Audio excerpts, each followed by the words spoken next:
Hi guys, it is Monday, March 30th, day 11 of our digital learning, and this is chapter 15 of Homer P. Figg for 4th grade. And I hope you had a great weekend. I hope you got outside and did something fun and enjoyed some time with your family. I know it's getting a little weary to be home, but it is beautiful outside, so hopefully you'll get outside and spend some time out there, even if it's doing yard work, playing basketball, drawing, doing chalk, things like that. So, chapter 15 is called Train to Glory. So, if you remember, Homer is about to go off with a man named the Reverend Willow. Let me look and see here. Reverend Webster B. Willow, who's supposed to be his guardian on this trip, sent by Jebediah Brewster. So, we're going to find out just who this guy is, because Homer makes a statement saying he wished he'd never met him. So we'll see how that goes. Let's see what's going on. Soon after breakfast, my new guardian shuffles into the drawing room, walking like he's got something sticky on his boots that makes it hard to lift his feet from the floor.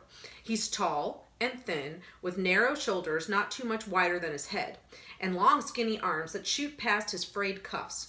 He's wearing an old black frock coat, short at the waist, and trousers that shine at the knees, and a crooked stovepipe hat that bumps against the doorframe as he enters the room. "Pardon me, sirs," he exclaims, blushing. "1,000 apologies. Oh dear, oh dear." Mr. Webster B. Willow don't look much older than my brother Harold. The fine blonde hair on his narrow chin hasn't decided if it wants to be a beard, and his eyes are so close together that it looks like he's studying his nose or trying to see around it. Mostly it seems to be upset about forgetting to take off his hat like a gentleman does when entering the house, and he looks like he wants to leave the room and try again. "Never mind the hat," Webster says. Mr. Brewster says Mr. Brewster impatiently. "The hat is of no consequence. Come in, come in. I want thee to meet Homer Figg. He will be in thy charge." "Splendid, wonderful, how do you do, sir?" he says, grabbing my hand and shaking it without actually looking at me. "Wonderful opportunity, splendid." He fidgets nervously with his dented hat while Mr. Brewster explains that we shall journey by train to Portland and from there take an overnight steamship to New York. "We can't be exactly sure where or when Homer's brother will be assigned," Mr. Brewster says. "It is likely that all the new recruits will be sent to an encampment in New York or New Jersey, and from there dispatched to the fields of battle. Is that clear?" "Fields of battle, yes," says Mr. Willow. "Thee will have to make inquiries once thee has reached New York," Mr. Brewster says, focusing upon the young clergyman. "I will provide thee with a letter of introduction to newspaper editors, should that be useful, and to the local elder of my church, but thee will have to use thy own ingenuity to accomplish the task. Understood?" "Ingenuity," says Mr. Willow. "Indeed." "Thee must be clear in thy purpose, Webster, lest thee be mistaken for a spy." The idea alarms Mr. Willow. "Spy? Spy? They hang spies, don't they?"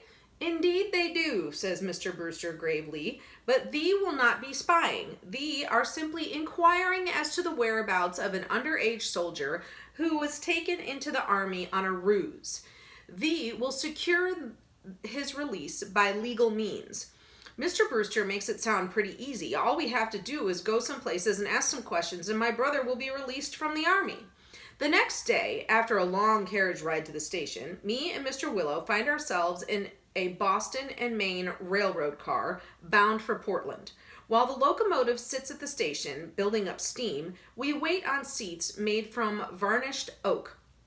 Everybody is dressed up like they're on their way to church. Women with long starched dresses and bonnets tied under their chins, and men in black wool suits storing their tall hats and a special rack above their heads, and a conductor in a fine uniform collecting tickets. "Steam up in 10 minutes, ladies and gentlemen," he calls. "Steam up in 10. Take your seats, if you please."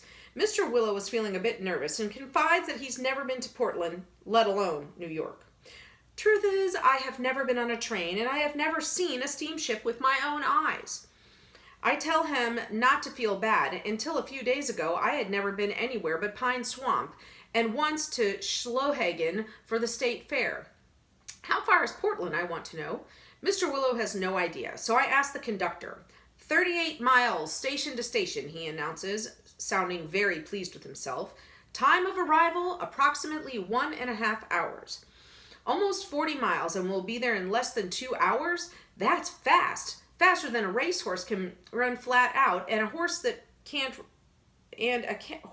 run but a few miles before it needs to rest. But when I try to discuss the subject of speed in horses and trains, which is equally interesting, Mr. Willow says he feels faint.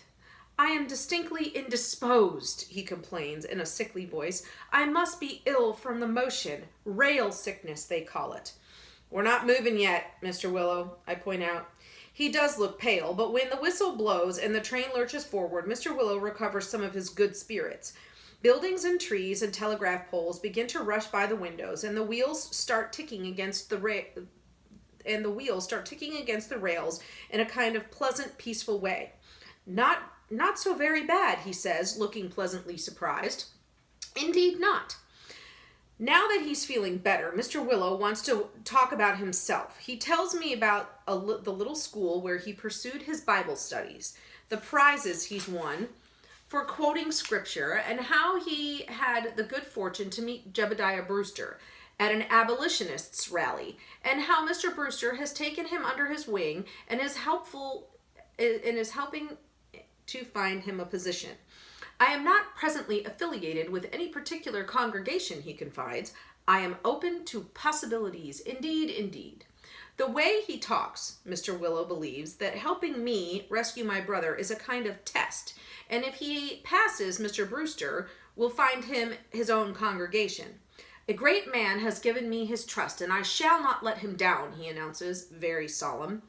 After a while, Mr. Willow's voice kind of blends into the sound of the wheels clicking against the rails. It's amazing what goes by the windows on a train.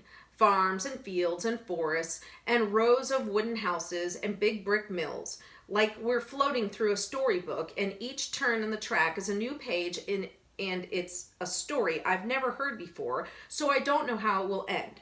Page after page, picture after picture, and always something new around the corner, and the chugging of the locomotive belching black smoke, making its own dark clouds against the sky, and the steam whistle sounding alive, somehow, like the whole train is saying, here I am, make way, chugga chugga woo woo, here I am, make way, chugga chugga woo woo, and rocking me to sleep. When I wake up, we're in Portland, and that's where the trouble really starts. So, first of all, this guy doesn't really seem to be very worldly, even though he seems like he's got some smarts, but he's never been anywhere. He's never been on a train. He's never been on a boat. He's never been on a steamship. None of this. So I'm a little concerned here that something else is going on. So we'll have to wait till tomorrow to find that out. Until then, you all have a great day. Be good and know that Mrs. Wright misses you. See you soon. Bye.